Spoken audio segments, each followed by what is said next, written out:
Café com Política. Olá, Bruno. Um bom dia para você. Tudo bem por aí? Olá, muito bom dia, Carol, Guilherme, a todos os nossos queridos ouvintes. Tudo certo e por aí? Por aqui a gente vai tomar um cafezinho hoje acompanhado do Felipe Pereira, que traz uma reportagem sobre a cidade de Estiva Gerbe. Bruno, vamos ouvir.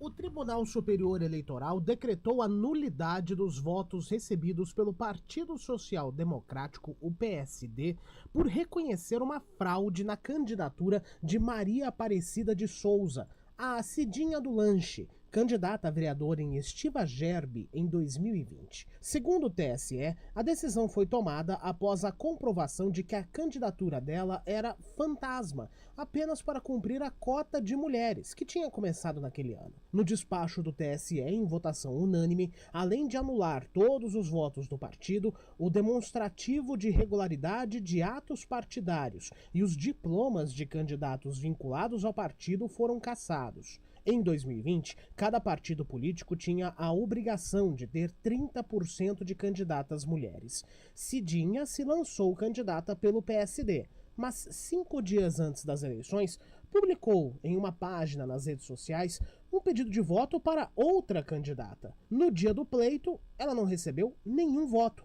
nem dela mesma. A denúncia de que a candidatura de Cidinha foi apenas usada para cumprir a cota foi feita pela então candidata a prefeita Cláudia Botelho, do MDB, que acabou eleita naquele ano. Por consequência, o partido não teria cumprido a cota e deveria ter os votos anulados. Durante a investigação do caso, em depoimento, Cidinha disse ao juiz que, na hora de votar, teve um desentendimento com o mesário e isso fez com que ela errasse o próprio número. Por isso, nem o voto dela foi contabilizado. A denúncia também apontava que o presidente do partido em Estiva Gerbe, Du Del Jutsi, que também foi candidato e eleito com 2,11% dos votos, seria o principal beneficiado e teria sido conivente com a fraude. Du e Cidinha foram absolvidos em julgamento no Tribunal Regional Eleitoral. A prefeita então recorreu ao TSE, que agora determinou a nulidade de todos os votos do partido. Cláudia Botelho comemorou a decisão. Essa vitória é das mulheres. Nós não podemos admitir sermos tratadas com desrespeito. A mulher tem que ser respeitada dentro da política e ter o seu lugar respeitado. Então essa vitória não é da prefeita Cláudia, não é do Partido Brasil. O Tribunal Superior Eleitoral explicou que Cidinha do Lanche era suplente por causa do sistema eleitoral proporcional, que faz cálculos da quantidade de partidos com os votos, mesmo não tendo recebido nenhum deles. Com a decisão dos magistrados, ela e todos vinculados ao PSD perderam qualquer direito de assumir cargos.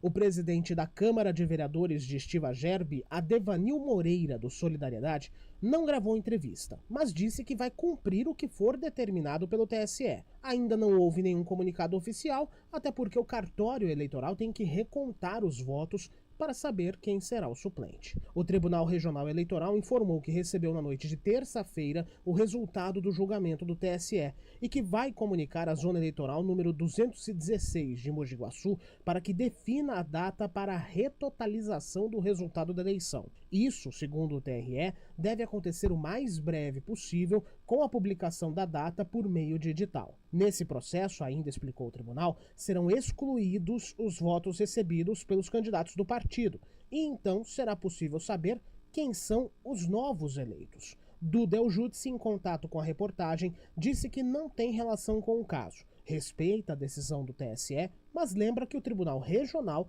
havia julgado pela inexistência de fraude, e que por isso vai esgotar todos os recursos possíveis para que essa decisão seja retomada. Cidinha do Lanche não foi localizada para comentar as denúncias.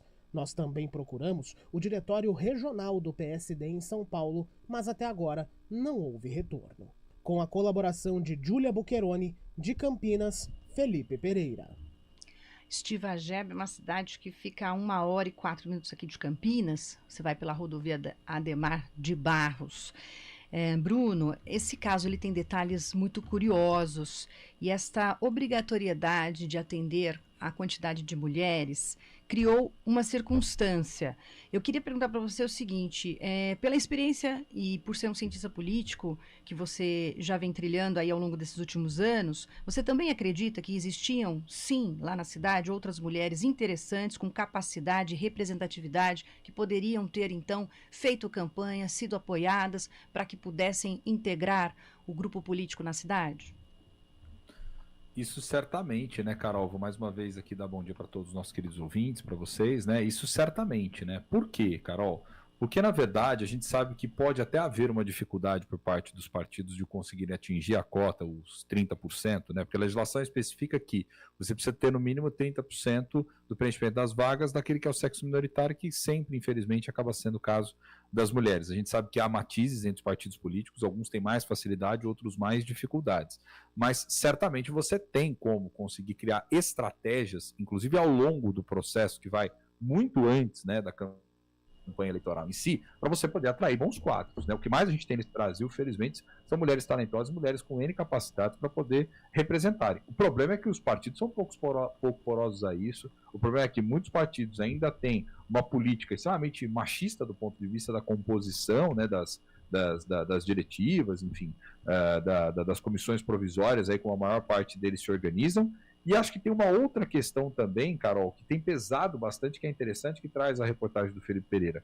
É uma das primeiras vezes que a gente está vendo de modo mais sistemático uma quantidade grande de casos que estão sendo investigados e que estão vindo à tona no que diz respeito a candidaturas laranjas. Só para você ter uma ideia, pelo menos até abril, maio, se não me falha a memória, que foi a última vez que eu tinha visto essa informação, cerca de 75 candidaturas laranjas já haviam sido identificadas e devidamente punidas pela Justiça Eleitoral. Dentre os partidos, aquele que mais havia cometido isso nas eleições de 2020, aqui considerando as eleições municipais de 2020, havia sido, na sequência, né, o PL com 9 candidaturas, o Cidadania com 6, o PSC com 6. Aí os demais têm tudo 4 candidaturas para baixo, mas pegando todos os partidos do espectro político, da direita à esquerda. Ou seja, isso nos mostra que até hoje os partidos ainda têm não só a dificuldade de achar os 30%, de preencher os 30%, mas de tornar as candidaturas efetivas. Porque a mudança que teve na legislação nas últimas eleições foi a seguinte: não só 30% da reserva de vagas, mas 30% do financiamento.